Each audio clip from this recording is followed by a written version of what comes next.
So, get this. We're diving deep today into the Special Needs School Survival Guide. This handbook you sent our way is mind-blowing. Yeah. This one's written by Kara Kostinsky, an occupational therapist, and let me tell you, she's in the trenches every day. So Wow. it's jam-packed with need-to-know info for anyone working with students who learn a little differently. And trust me, this isn't just for parents. Oh, absolutely not. No, no, no. What I think is so fascinating about this book is it doesn't just, like, throw all this information at you.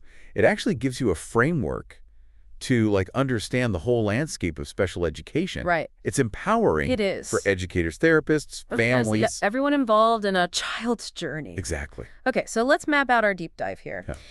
You know how special ed can feel like this maze of acronyms and paperwork? Oh, yeah. We're going to cut through that. I love it. IEP's 504 plans different therapies. We'll break it all down. Yes. But here's the real mission. Okay. Uncovering those concrete strategies that help students not just scrape by, but really thrive in school. Okay, I love that, thrive. Yes. So one of the things that I thought was so interesting was that she tackled the legal side of things right off the bat. Okay. She dives into the Rehabilitation Act of 1973, Okay. which might sound like ancient history. I know. I have to admit, when I saw 1973, my eyes glazed over a little bit. Yeah. Like, oh, this is going to be a little dry. But then here's where it got really interesting to me. Okay.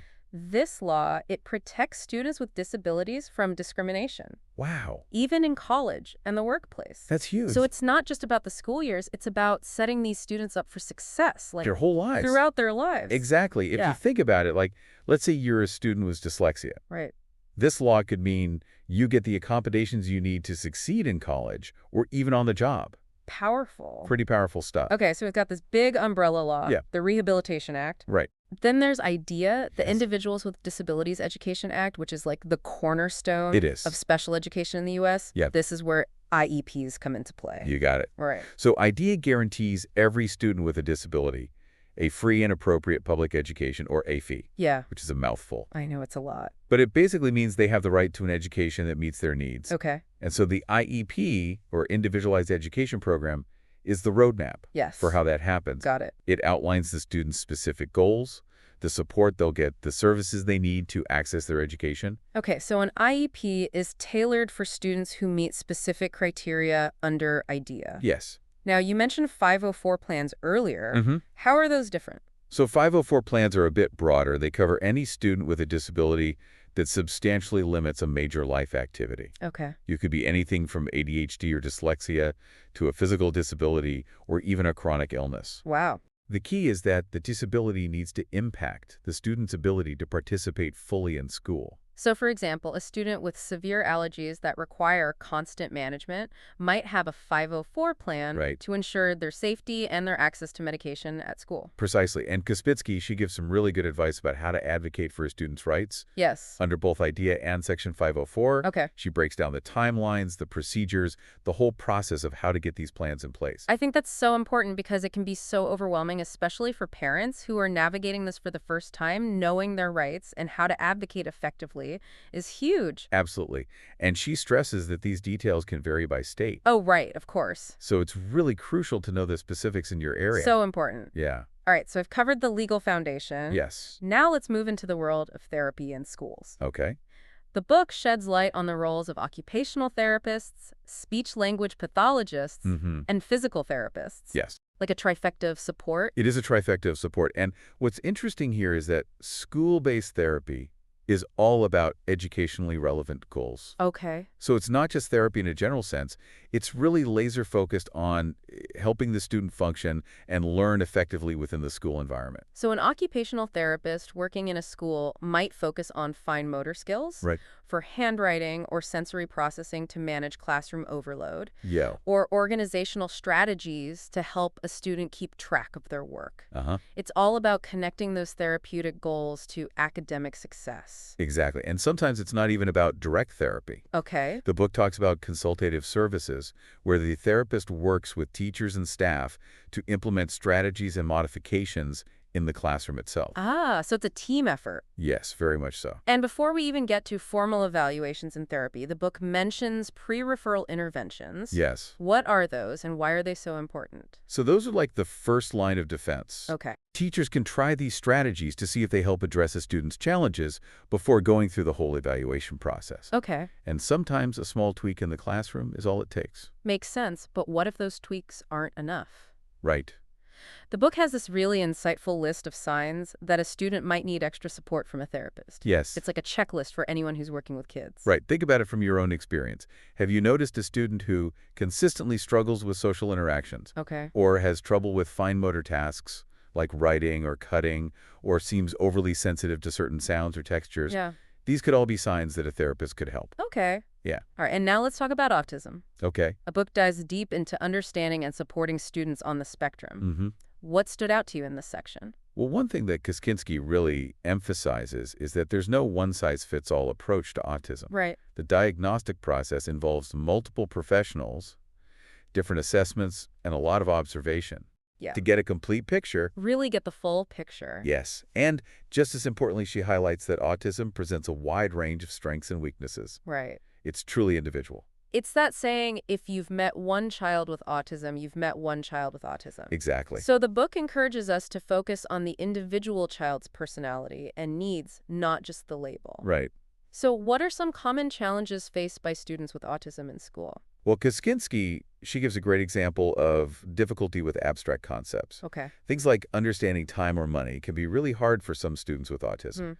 They often thrive with visual supports like visual schedules or hands-on manipulatives during lessons. That makes so much sense. Yeah. Making those abstract ideas concrete Yes. can be a game changer. What other challenges does she highlight? Sensory sensitivities are another big one. Okay. We'll get into sensory processing disorder in more detail later, but it's crucial to recognize that seemingly minor things, like the buzzing of fluorescent lights or the texture of certain materials, Right. can be overwhelming for some students with autism. I remember reading about Joshua, a student in the book, who had a complete meltdown during math class because of sensory overload. Oh, wow. It was such a powerful illustration of how easily a child with sensory differences can become overwhelming. That story really drove home the point for me. He was bombarded about the lights, the sounds, the feeling of his pencil on paper, all while trying to focus on math problems. Oh my gosh. It's a reminder that we need to be aware of these sensory triggers and create supportive environments. It makes you think about your own sensory preferences, right? Yeah. Like, do you thrive in a busy, noisy environment, or do you need peace and quiet to focus? Right. We all experience sensory input differently. Yeah. And understanding those differences is crucial for supporting students with sensory processing challenges. Absolutely. And before we jump into specific sensory strategies, Okay. Kosinski briefly touches on a few other challenges that can overlap with learning differences, dyspraxia, postural disorder, and interoception. I've definitely heard of dyspraxia, but the other two are new to me. Can you give us a quick rundown? Sure, dyspraxia is basically difficulty with motor planning and coordination. Okay. So imagine trying to write neatly or catch a ball when your brain and body aren't communicating smoothly. Right. It can make everyday tasks incredibly frustrating. So it's not just about being clumsy, it's about the brain struggling to tell the body how to move effectively. Right. Postural disorder, on the other hand, involves difficulty maintaining stable posture and body awareness. Okay. So think about trying to sit upright and focus on a lesson when your body feels unsteady and uncomfortable. Right. It can be exhausting. Wow, and interoception, that one sounds intriguing. This one's a bit trickier to grasp. Okay. It's about being aware of internal body sensations. Okay. The book gives the example of difficulty with toilet training or knowing when you're hungry or thirsty. So it's like your internal radar isn't quite calibrated correctly. Exactly. Okay. And understanding the interplay of these challenges, dyspraxia, postural disorder, interoception with other learning differences, is so important. Yes. It's about seeing the whole child and how all these pieces fit together. It is the whole child. Okay, so we've talked about the challenges, but now comes the fun part, the solutions. Yes. Kosinski's book doesn't just leave us hanging. She lays out a toolbox of practical strategies for supporting these students and setting them up for success. It's awesome. And honestly, a lot of these tips can benefit any learner, not just those with specific diagnoses. Exactly. It's all about meeting students where they are and giving them the tools they need to thrive. I love it. The book is full of actionable advice, and to make it a little easier to digest, let's kind of break it down by category. Okay. Starting with fine motor skills. You know, as someone who has always struggled with handwriting, Yeah. This section really caught my eye. I was fascinated by all the fun, adaptable activities that Kosinski recommends for strengthening hand muscles and coordination. She goes way beyond just the typical, like, practice writing advice. Right. There are things like finger push-ups and table push-ups, using your own body weight for resistance, Oh, which kids wow. can do right in the classroom. I love that, and she emphasizes the importance of making it playful. Yeah, She suggests hiding small objects in putty or dough, using droppers to transfer water, playing with geoboards and rubber bands. uh-huh. All activities that sneakily build those fine motor skills while kids are having fun. Exactly. And for those who do struggle with handwriting, the book really breaks down the mechanics of a proper pencil grasp. Yes. So Kosinski explains why the tripod grasp, where the pencil is held between the thumb index and middle finger, is so important Right. with efficient and comfortable writing. That's something I never really thought about as a kid. Right. I just gripped the pencil however it felt comfortable, which probably explains my messy handwriting. Yeah, probably. But the book offers some really creative tips for encouraging that tripod grasp. Oh, yeah. One that I thought was brilliant was cutting a small hole in the bottom of a sock Okay. so that only the thumb index and middle fingers can fit through. I love that. It's such a simple but effective way to give kids a visual and tactile reminder of how to hold the pencil correctly. Brilliant. I am totally trying that one. I know, right? Another game changer is the idea of using an inclined surface for writing. Yes, and you can actually get really creative with this.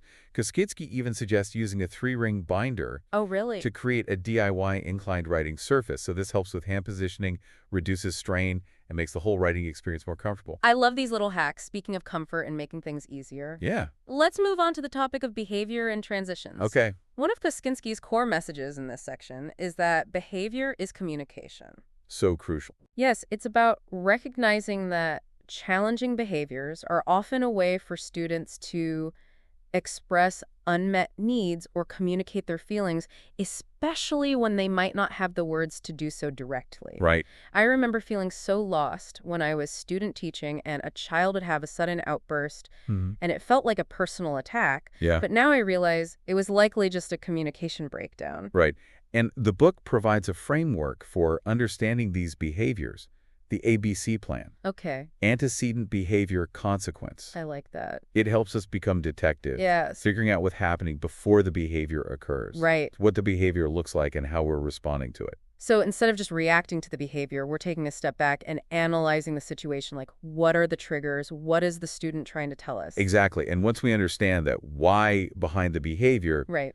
we can start teaching more appropriate ways to express those feelings. Okay. Kosinski talks about providing visual cues, creating a designated safe space where students can calm down, Yeah. and using sensory strategies to help regulate emotions. I love the idea of a safe space. Yeah. It gives kids a place to decompress without feeling like they're being punished. But what about when those behaviors escalate Yeah. and they need a more structured response? Yeah, Kosinski is a big proponent of positive reinforcement and channeling that energy into acceptable outlets. Okay. So she emphasizes teaching replacement behaviors, giving kids the tools to communicate their needs effectively, Yes. and focusing on their strengths. So it's not about punishing the behavior, but about teaching new skills and building on what they already do well. Right. And speaking of skills, the book delves into organization and time management, Okay. which fall under what we call executive function. Okay, explain executive function to me like I'm 5. Okay, so imagine executive function as the CEO of your brain. I like that. It's the control center that helps us plan, organize, prioritize, and get things done. Got it. But for many students, especially those with learning differences, this CEO might be a bit disorganized, Right. leading to problems with planning, staying focused, and completing tasks. So it's not just about being lazy or unmotivated. It's about having difficulty with those underlying brain processes Right. that help us manage our time and work effectively. Exactly. And the book is packed with practical tips for supporting executive function. Okay. So Kosinski suggests things like visual timers and checklists, breaking down assignments into smaller chunks, and creating a structured homework area with designated spaces for supplies. Those visual supports seem to be a recurring theme throughout the book. Yeah, It makes sense giving kids that concrete visual representation of time tasks and expectations can really help them stay on track. absolutely. And don't underestimate the power of routine. Oh, yeah. Kosinski recommends packing backpacks and reviewing schedules the night before to minimize morning chaos and set kids up for success. Such a good tip. Now, can we circle back to sensory strategies? We Yes. talked earlier about hypersensitivity and hypersensitivity being over or under responsive to sensory input. Uh-huh. What does Kosinski recommend for managing those sensory needs? She provides a whole arsenal of strategy, both for calming and alerting the sensory system. Okay. For calming, she explains the concept of heavy work, Okay. which involves activities that provide proprioceptive input, basically deep pressure to the muscles and joints. Got it. Heavy work can have a wonderfully calming effect on the nervous system. Okay, so what are some examples of heavy work activities that Yeah. we can incorporate into the classroom or even at home? She suggests things like carrying heavy books, pushing or pulling furniture wall push-ups, even just giving a big bear hug. I am definitely a fan of the bear hug strategy. Me too.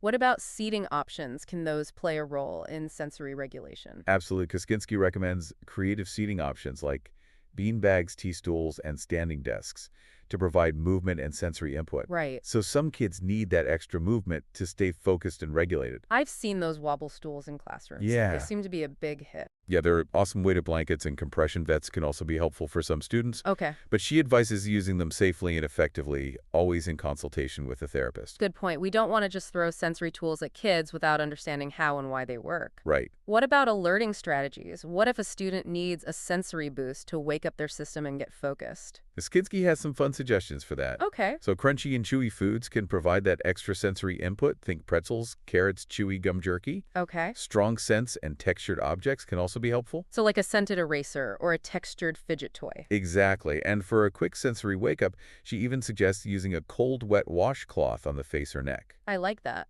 It's a simple but effective way to kind of jolt the system into alertness. And of course, we can't forget about sensory rooms. We touched on them earlier, but the book really delves into how these dedicated spaces can benefit students with sensory processing challenges. Yeah, sensory rooms provide a controlled environment where students can explore different sensory experiences and regulate their arousal levels. Okay. So they might include soft lighting, calming music, textured walls, swings, even a ball pit. Wow. It's all about creating a safe and inviting space. It's like a personalized sensory playground. Exactly. And I think one of the most important takeaways from this whole section on strategies is that every student is different. Right. What works for one might not work for another. Yes. It's about observing, experimenting, and finding those tools and techniques that best meet each student's individual needs. Such a powerful reminder. It's about being a detective, a scientist, and a cheerleader all rolled into one. Exactly. We need to be constantly learning, adapting, and advocating for our students to